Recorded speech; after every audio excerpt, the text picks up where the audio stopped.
Okay. Gagawa ka na naman. Puta. Dear Kuya Manang. Ano? Sisi nandiyan. Di, Itong kuya itong siya. salaysay na to ay para sa aking asawa.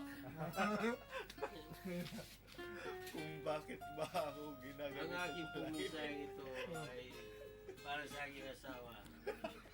Nag-abroad ako para makaipon ng pera. Ngunit, ang pag-alis ko'y nabalitaan kong siya pala'y namamangka sa dalawang inom.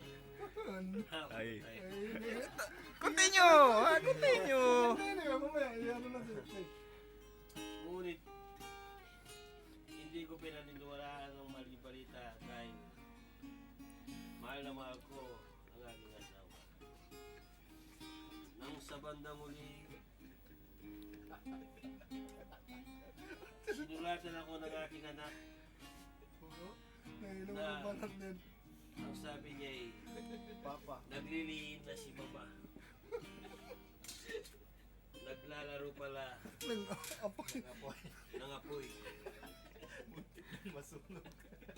Munting daw nasunog ang aming iba.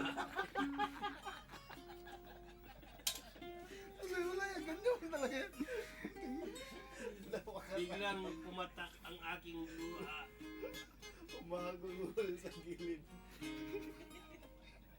Na nagtatyaga akong nagsunog ako ng balat dito sa Saudi, mahigit para lang sa kanilang kinabukasan.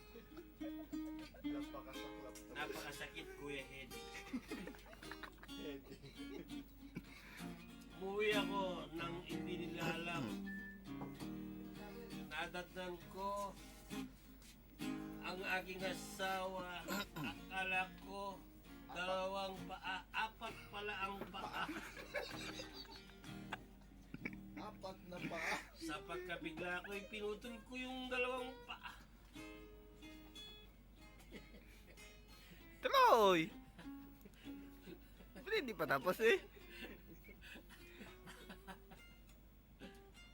Ganun na ba? Tuloy! Ako ba? Yung, ikaw naman, Chad.